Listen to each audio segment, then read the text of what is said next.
BJP की पूर्व सांसद और फायर ब्रांड नेता साध्वी प्रज्ञा ठाकुर अब ममता कुलकर्णी के पक्ष में उतर आई हैं। प्रज्ञा ठाकुर पर मालेगांव विस्फोट मामले में केस भी चल रहा है, जिसके चलते वो कोर्ट के सामने पेश हुई थी। कोर्ट से निकलते वक्त मीडिया के सामने उन्होंने ममता कुलकर्णी का पक्ष लिया। सुनिए उन्होंने क्या कहा। मुझे लगता है कि आरोप जिसके ऊपर भी लगे हैं, मुझे लगता है आरोप शायद सिद्ध नहीं हुए हैं, परंतु आध्यात्मिक भाव किसी का भी जागृत हो सकता है, वैराग्य कभी भी किसी को आ सकता है, और इसलिए जब उस भाव में व्यक्ति आता है तो संन्यास की ओर जाता है। सभी को आध्यात्मिक भाव में उसमें वैराग्य भाव में जाना है, तो फिर उसके बाद कुछ देखा नहीं जाता। और मुझे लगता है कि इसको किसी प्रकार का स्टंट नहीं बनाना चाहिए। यदि वो किसी प्रकार से उनके मन में वैराग्य आया है तो वो अधिकृत हैं इस बात के लिए कि वो ईश्वर के धार्मिक कार्यक्रमों में सम्मिलित हों और वहां पहुंचे, और इन सब विवादों का कोई कारण नहीं है। यदि कोई प्रचार का कह रहा है कि मैं फेमस हो जाऊं इस बात के लिए, तो मुझे लगता है ये ममता कुलकर्णी करने की जरूरत नहीं है। वो स्वयं पहले भी फेमस थी, फिल्मी कलाकार हैं वो, इसलिए प्रभु के यहाँ सबको जगह है। वहीं ममता कुलकर्णी के महामंडलेश्वर पद को लेकर भी बहस जारी है। किन्नर अखाड़े के संस्थापक अजय दास ने दावा किया है कि उन्होंने ममता कुलकर्णी को महामंडलेश्वर के पद से हटा दिया है। साथ ही ममता कुलकर्णी को संन्यास की दीक्षा देने वाली लक्ष्मी नारायण त्रिपाठी को भी पद से हटा दिया है। इस मामले में लक्ष्मी नारायण त्रिपाठी का नया दावा सामने आया है। उन्होंने कहा है कि 2017 में ही अजय दास को किन्नर अखाड़े से निकाल दिया गया है। वो निजी स्वार्थ की वजह से ऐसे अजीब बातें कह रहे हैं। सुनिए लक्ष्मी नारायण त्रिपाठी की बात।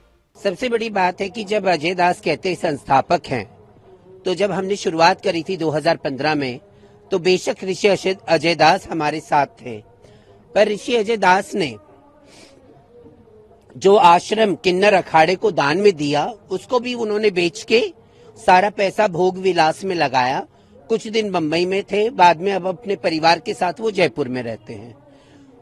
2016 का कुंभ का सारा किन्नर अखाड़े का पैसा ऋषि अजय दास ने गमन कर गए। किन्नरों के हाथ कुछ नहीं आया, ना आश्रम आया, ना कुछ आया।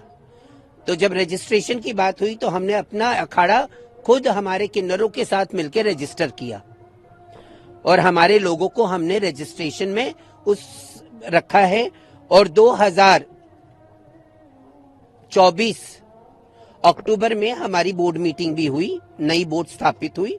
तो ऋषि अजय दास 2017 में हमने उनको निकाला, क्योंकि उनकी अलग रिश्तों से, हम किन्नर हैं, हम काली कोठरी से निकल के आए थे धर्म में। हमारे आंचल में बहुत सारे दाग, हमारे आंचल में बहुत सारे कलंक के टीके लगे रहे, और इस कारण हम और कोई टेंशन नहीं लेना चाहते थे अपनी जिंदगी में। तो हमने ऋषि दास से अपनी दूरी बना ली, क्योंकि बाद में इन्होंने विवाह किया अर्चना दास से। इनकी पुत्री है कनक दास, और इनके मित्र है कंप्यूटर बाबा। अगर वो संस्थापक होते तो किन्नर अखाड़े में रहते, वो किन्नर अखाड़े से बयान जारी करते। किसी दूसरे के छावनी में जाके क्या जरूरत है कुछ बोलने के लिए, कुछ कहने के लिए। लक्ष्मी नारायण त्रिपाठी के बयान के बाद अब ये सवाल खड़ा हो गया है कि ममता कुलकर्णी महामंडलेश्वर हैं या नहीं। अजय दास दावा कर रहे हैं कि वो महामंडलेश्वर नहीं है, जबकि किन्नर अखाड़े की लक्ष्मी नारायण त्रिपाठी और पवित्रानंद गिरी का दावा है कि वो अभी भी महामंडलेश्वर हैं। मीडिया रिपोर्ट्स के मुताबिक अखाड़ा परिषद के अध्यक्ष रविंद्र पुरी ने भी कहा है कि हम लक्ष्मी नारायण त्रिपाठी के साथ हैं, अजय दास कौन है हम नहीं जानते। वहीं इस मसले पर धीरेन्द्र शास्त्री ने कहा है कि किसी भी बाहरी प्रभाव में आकर किसी को संत या महामंडलेश्वर नहीं बनाया जा सकता। अब एक मीडिया रिपोर्ट के मुताबिक ममता कुलकर्णी ने कहा है कि जितनी बाबा बागेश्वर यानी धीरेन्द्र शास्त्री की उम्र है, उतनी मैंने तपस्या की है। अब ये सारा विवाद कहां तक जाता है, ये देखने वाली बात होगी। इस वीडियो में फिलहाल इतना ही। बने रहें न्यूज नेशन के डिजिटल प्लेटफॉर्म पर। न्यूज नेशन अब व्हाट्सएप पर खबरों की ताजा अपडेट के लिए न्यूज नेशन के इस QR कोड को स्कैन करें।